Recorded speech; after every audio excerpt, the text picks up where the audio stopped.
जी, अस्सलाम वालेकुम वरहमतुल्लाहि वबरकातुहू। आज का डिस्कशन है कैपोटेन के हवाले से। कैपोटेन जिसको आप लोग ख़रीदते हैं, इसमें असल में होता है एक दूसरा नाम कैप्टोप्रिल। ठीक है, ये असल चीज़ है और ये इसका नाम है जिस नाम से आप लोग जानते हैं इसको। लेकिन अगर आप कोई और दवाई इस्तेमाल कर रहे हो और आप उसके नीचे एक नाम देखें, आपको देखने को मिले कैप्टोप्रिल, तो समझो कि भाई आप कैपोटेन ही इस्तेमाल कर रहे हो, साथ में कुछ और भी हो सकता है या फिर सिर्फ कैप्टोप्रिल हो सकता है। तो आज के लेक्चर में हम कैपोटेन के हवाले से जानेंगे भाई ये कैपोटेन मेडिसिन किस लिए इस्तेमाल होती है, किसको तो पता भी है अक्सर को, लेकिन हम इसके कुछ ऐसे तरीके से इसको जानने की कोशिश करेंगे कि भाई हम जानेंगे भाई कि ये कैसे काम करता है और ये हमारे हार्ट और किडनी ऊपर कैसे मतलब अच्छे असर डाल सकता है और किन लोगों ने इसको इस्तेमाल नहीं करना होता और क्या एहतियात हमने बरतनी होती है। और उसके साथ साथ एक बहुत ही रॉन्ग कंसेप्ट जो लोग कर रहे हैं, भाई कैपोटेन को ज़बान के नीचे रखते हैं जो हाइपरटेंसिव अर्जेंसी है उसको ठीक करने के लिए। अर्जेंसी और इमरजेंसी का डिस्कशन हम करेंगे, तो ये आज का हमारा डिस्कशन होगा। चलिए स्टार्ट करते हैं from the very first point कि भाई कैप्टोप्रिल है क्या। ये सिंपल सी बात है भाई, एक मेडिसिन है for managing the blood pressure. सारी सी बात है, सबको पता है ना। ये ब्लड प्रेशर को कम करता है, मैनेज करता है। कैसे करता है, अभी उस पॉइंट की तरफ आते हैं। जब हमारे पास क्या होता है कि भाई किडनीज़ को ब्लड की सप्लाई होती है और ये असल में जो ब्लड प्रेशर है ना वो किडनी से ही स्टार्ट होता है इसका डिस्कशन। तो किडनी को अगर ब्लड कम पहुंचता है तो किडनी रिलीज़ करता है एक रेनिन नामी केमिकल। वो रेनिन जाकर के लीवर को पहुंचता है। लीवर में एक और केमिकल है जिसका नाम है एंजियोटेंसिन। वो कन्वर्ट हो जाता है एंजियोटेंसिन 1 में। ये रेनिन जाकर के उस एंजियोटेंसिन को एंजियोटेंसिन 1 में कन्वर्ट कर लेता है। वो फिर लंग्स की तरफ जाता है। वहाँ पर एक एंजाइम है एंजियोटेंसिन कन्वर्टिंग एंजाइम, जिसके थ्रू एंजियोटेंसिन 1 2 में कन्वर्ट हो जाता है। अब जब ये 2 में कन्वर्ट हो गया है, इसका काम क्या होता है, ज़रा इस नाम को थोड़ा हम एलेबोरेट करते हैं। एंजियोटेंसिन, एंजियो का मतलब है ब्लड वेसल, ठीक है, खून की नालियाँ, और टेंसिन का मतलब है टेंशन डालना, प्रेशर डालना। तो खून की नालियों को ये कॉन्स्ट्रिक्ट कर लेगा। एक काम तो इसका ये है, मतलब पहले अगर खून की नालियाँ इतनी थी उसका डायमीटर, तो इसको ये तंग करके तंग कर देगा। समझो कि भाई पाइप है, खुला सा है, आपने उसके ऊपर प्रेशर लगाया तो पाइप तंग हो जाएगा, पानी का पाइप। बिल्कुल ऐसे ही खून की नालियाँ, प्रेशर लगाओ, तंग हो जाएगा। जाहिर सी बात है, जब तंग होगा तो फिर उसके अंदर जो खून है वो जब जाएगा तो वो प्रेशर ज़्यादा उसका होगा। हम इसकी एनालॉजी ये समझ सकते हैं, मोटर हमने पीछे लगाया हुआ है, पाइप वहाँ से निकला हुआ है, पाइप के ऊपर प्रेशर लगाएंगे तो प्रेशर पानी का ज़्यादा फिर आएगा ना। आप लोगों ने ऑब्जर्व किया होगा, उसके ऊपर जब प्रेशर लगाते हैं फिर आप बहुत दूर तक पानी को फेंक सकते हैं। बिल्कुल ऐसे ही यहाँ पर डिस्कशन होता है, प्रेशर ज़्यादा हो जाता है। दूसरा काम जो करता है ना वो है एल्डोस्टेरोन, उसको रिलीज़ करवाना किडनी से ही। अभी फर्दर डेप्थ में हम नहीं जा रहे कि एल्डोस्टेरोन कहाँ पर है, ये एड्रेनल कॉर्टेक्स होता है, क्या होता है, वगैरह वगैरह, वो हम ऑलरेडी डिस्कस भी कर चुके हैं। अगर आपको शौक है तो देख लीजिएगा। ये क्या करेगा, एंजियोटेंसिन 2 ब्लड वेसल को कॉन्स्ट्रिक्ट करेगा और साथ में एल्डोस्टेरोन को कहेगा काम करना शुरू करो। ये क्या करेगा, ये सोडियम और वाटर की इंटेक को बढ़ाएगा, मतलब एब्जॉर्ब करवाएगा पानी और नमकियात, सॉल्ट, ख़ासतौर पर सोडियम को अंदर लाएगा ब्लड वेसल के अंदर। एक तो प्रेशर बढ़ गया, ऊपर से पानी ज़्यादा हो गया। जब वेसल्स तंग होंगे, पानी ज़्यादा होगा तो प्रेशर बहुत ज़्यादा बढ़ेगा। तो इस तरह से क्या हो जाएगा, एट द एंड हमारा ब्लड प्रेशर बढ़ जाएगा, ज़्यादा हो जाएगा। तो हम बहुत सारे मेडिसिन इस्तेमाल करते हैं, उनमें से एक कैपोटेन हम इस्तेमाल करते हैं। ये आ करके ये जो एंजाइम है एंजियोटेंसिन कन्वर्टिंग एंजाइम, इसको ये स्टॉप कर लेता है, काम करने से इनहिबिट कर लेता है। जब ये इनहिबिट हो जाएगा फिर क्या होगा, फिर एंजियोटेंसिन 2 नहीं बनेगा, एल्डोस्टेरोन भी नहीं आएगा, काम नहीं करेगा। तो ब्लड वेसल्स कॉन्स्ट्रिक्शन के बजाय डायलेट हो जाएंगे, खुल जाएंगे, और साथ में जो ब्लड वेसल्स हो गए उसके साथ एल्डोस्टेरोन जो है वो क्या करेगा, सोडियम और वाटर को नहीं लाएगा। तो मतलब ये कि वॉल्यूम नॉर्मल हो जाएगा, वॉल्यूम भी नॉर्मल, खून की नालियाँ भी खुल जाएगी। तो इस तरह से क्या हो जाएगा, ब्लड प्रेशर नॉर्मल की तरफ आ जाएगा जब हम कैपोटेन इस्तेमाल करते हैं, कैप्टोप्रिल इस्तेमाल करते हैं। इसका एक इंटरेस्टिंग इफेक्ट हार्ट के ऊपर पड़ता है।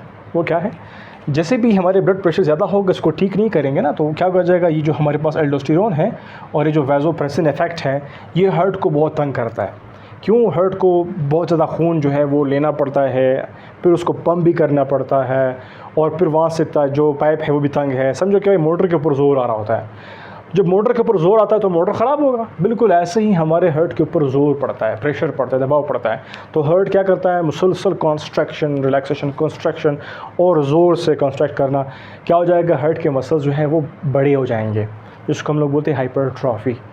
और साथ में जब बड़े हो जाएंगे फिर वो सख्त भी हो जाएंगे, फाइब्रोसिस भी होता है उसका। तो इससे क्या होता है, हार्ट का शेप चेंज होना शुरू हो जाता है with the passage of time, जब हम ब्लड प्रेशर को ठीक नहीं करते हैं। अभी हम इसको ठीक कर रहे हैं, तो ख़ास तौर पर जो कैप्टोप्रिल है वो इन दोनों को, एल्डोस्टेरोन और ब्लड वेसल्स को क्या कर रहा है, ब्लड वेसल्स को डायलेट कर रहा है, एल्डोस्टेरोन को कम कर रहा है। तो इससे क्या हो जाएगा, जो हार्ट का लोड है, आफ्टर लोड और प्री लोड कम हो जाएगा। मतलब ये कि हार्ट के ऊपर लोड कम हो जाएगा, हार्ट सही से नॉर्मल तरीके से काम करेगा। उससे क्या होगा, जो हार्ट का शेप है वो ख़राब नहीं होगा, तो हार्ट की बचत हो जाएगी। इसी के साथ साथ हमारे बॉडी से ड्यूरिंग हाई ब्लड प्रेशर जो है हमारे किडनी को डैमेज पहुंच सकता है, और उससे फिर क्या होगा, हमारे खून में, हमारे पेशाब से, खून से पेशाब के थ्रू बाहर निकलेंगे प्रोटीन्स वगैरह, ठीक है। तो वो जब बाहर निकलेंगे, ज़ाहिर सी बात है किडनीज़ को नुकसान पहुंचे, और बॉडी के अंदर जो है अगेन ब्लड प्रेशर का चेंजेस आएंगे, मसला मसाइल हो गए, तो उसको भी ये ठीक करता है। कैसे? ये आकर के जो एंजियोटेंसिन 2 को मतलब जब ब्लॉक होगा, तो फिर क्या हो जाएगा, जो इफरेंट आर्टेरियोल्स है वो डायलेट हो जाएंगे। तो जब वो डायलेट होंगे तो फिर क्या हो जाएगा, जो फिल्ट्रेशन का अमल है वो नॉर्मल हो जाएगा, प्रेशर नहीं पड़ेगा, तो प्रोटीन का जो लीकेज था वो भी स्टॉप हो जाएगा। तो इस तरह से इसके ये जो इंपॉर्टेंट पॉइंट्स है वो मैंने आपको बता दिया। अभी भाई किन लोगों ने इसको अवॉइड करना है, बिल्कुल भी नहीं इस्तेमाल करना भाई, एहतियात करना है। अगर बहुत बिल्कुल मतलब ये कि बेनिफिट जो है वो ज़्यादा हो, मतलब रिस्क से अगर देखा जाए, फिर इसके इस्तेमाल की गुंजाइश है, लेकिन नॉर्मली कैप्टोप्रिल को प्रेगनेंसी में नहीं देना। और अगर आप पोटाशियम इस्तेमाल कर रहे हैं, बेबी नहीं लेना। और अगर आप सप्लीमेंट ले रहे हैं जिसमें पोटाशियम है, तब भी इस्तेमाल नहीं कर रहा है, क्योंकि ये पोटाशियम के लेवल को बहुत बढ़ाता है। जब वो ज़्यादा होगा तो आपको प्रॉब्लम्स हो सकते हैं, और केयर करना होता है आप लोगों ने। जब आप लोग इसको भी इस्तेमाल कर रहे हो, डायरेटिक्स को इस्तेमाल कर रहे हैं, अपने किडनीज़ का ख्याल रखिएगा, क्योंकि ये किडनीज़ को डायरेटिक्स और ये जो दोनों मिलते हैं तो डैमेज करते हैं। एनसेड्स भी ऐसे ही हैं, मतलब जो दर्द वाले अद्वियात हैं, दर्द को दूर करने के लिए, अगर आप वो इस्तेमाल कर रहे हैं तब भी आपने एहतियात करना होता है। भाई कैपोटिन और दर्द वाले अद्वियात जो हैं, अगर वो दोनों कंबाइन कर रहे हैं तो तब भी आपने इसका ख्याल रखना होता है, क्योंकि इससे भी डैमेज कॉज होते हैं मेनली आपके किडनीज़ के। और अगर आप लिथियम ले रहे हैं, कोई आप ऐसे मरीज़ हैं जो लिथियम भी ले रहा होता है, साथ में कैप्टोप्रिल भी ले रहा होता है, कैपोटिन, तो भाई इनका भी आपस में बड़ा तज़ाद है और ये अफेक्ट कर सकता है। अभी हम आते हैं towards the very stupid type of action जो हम लोग कर रहे होते हैं भाई, that is under the Tong इस्तेमाल करना। पेशेंट आया आपके हेल्थ के सेटअप को, 110 ओवर 80 और 110 उसका क्या है, बीपी है, तो ज़ाहिर फ़ौरन से जो है वो ख़ुद से भी या फिर लोगों के गाइड से या फिर मिस गाइड से, मतलब या कुछ ऐसे लोग हैं जो लोग करंटली जो हमारे पास प्रोटोकॉल उसको फॉलो नहीं कर रहे होते हैं, बस सिर्फ बड़ों से सीखा है, छोटों को ऊपर अप्लाई कर रहे होते हैं, फ़ौरन कर रहे हैं। वो क्या करते हैं, वो कैपोटिन को ज़बान के नीचे रखते हैं। नीचे रखने के बाद उसका असर जो है उन पर हो जाता है, और वो कहते हैं कि भाई हमारा ब्लड प्रेशर तो उसने कंट्रोल कर लिया है। भाई आप क्यों अपने आप को रिस्क में डाल रहे हो? पता है आपको इसके साथ बहुत बड़ा रिस्क जुड़ा हुआ है। क्या रिस्क है?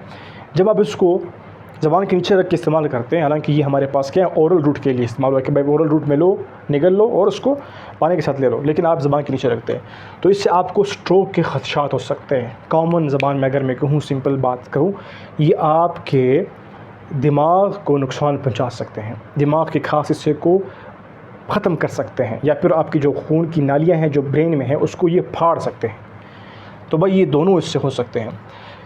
ख्याल करना है भाई, अगर आपके पास कोई अलामत और भी हो मासिफाई ब्लड प्रेशर की, मतलब ब्लड प्रेशर भी है और एक और भी अलामत है, तो भाई उसको हम इमरजेंसी मानते हैं, और उसमें कैप्टोप्रिल का कोई अमल दखल ख़ास नहीं होता। अमूमन उसको जो है ठीक करना होता है IV रूट्स के ज़रिए से। बहुत सारे हमारे पास मेडिसिन है, लाइक बीटा ब्लॉकर्स हैं, कैल्शियम चैनल ब्लॉकर्स हैं, सोडियम चैनल ब्लॉकर्स वगैरह वगैरह, लेकिन एक आदमी कैप्टोप्रिल भी यूज़ होते हैं। लेकिन जो अर्जेंसी है, ख़ास तौर पर जब मैं बात कर रहा हूँ, क्योंकि कोई और मसला नहीं है, लेकिन ब्लड प्रेशर को बहुत ज़्यादा शूट कर गया है और आपने फ़ौरन उसको ठीक करने के लिए आकर के कैप्टोप्रिल रख के और धड़ाम से उसको गिरा रहे होते हैं। ये धड़ाम से गिराने का जो है काम जो कर दें ब्लड प्रेशर के साथ, ये असल में आप अपने आप को नुकसान में डालते हैं, जो कि स्ट्रोक का मसबब बन सकता है। तो भाई हमने ब्लड प्रेशर, चाहे वो इमरजेंसी हो या फिर अर्जेंसी हो, धीरे धीरे आहिस्ता आहिस्ता कम करना होता है। तेज़ी से कम नहीं करना होता। तेज़ी से कम करने से दो असरात आपके दिमाग के ऊपर हो सकते हैं। या तो ब्लड वेसल जो है, मतलब ब्लड प्रेशर बहुत नीचे से गिरेगा तो खून का जो सप्लाई है वो आपके दिमाग तक कम हो जाएगा, और जब कम होगा तो खून चाहिए था मुसलसल आपके दिमाग को, लेकिन अभी कम हो गया तो दिमाग के कुछ हिस्से जो है वो, जब उनको खून नहीं मिलता तो फिर वो मर जाते हैं। और इसी के साथ साथ क्या होता है, इसका रीबाउंड इफेक्ट होता है कि भाई जल्दी से जो है ब्लड प्रेशर फिर से ज़्यादा हो गया तो वो जो ब्लड वेसल्स है उसके ऊपर असर पड़ता है और वो कमज़ोर पड़ सकते हैं और वो फिर उसकी पट भी सकते हैं। तो इस तरह से ये दो खदशे हो सकते हैं जो आप इस्तेमाल करते हैं ज़बान के नीचे कैपुटिन रख करके। तो भाई आज के बाद एहतियात करनी है आप लोगों ने। ये इन्फॉर्मेशन तो मैंने बता दिया, पर ये नहीं कहना कि आप नहीं बताया, ठीक है। So this was all about the caputin. कोई नेक्स्ट मेडिसिन आपको चाहिए, कमेंट बॉक्स में नाम लिख दीजिएगा, जिसके ऊपर ज़्यादा लाइक्स आएंगे उसी को फॉलो करेंगे, न्यू वीडियो उसके हवाले से बनाएंगे इंशाल्लाह। Thank you for watching. ला इलाहा इल्लल्लाह मुहम्मद रसूलुल्लाह।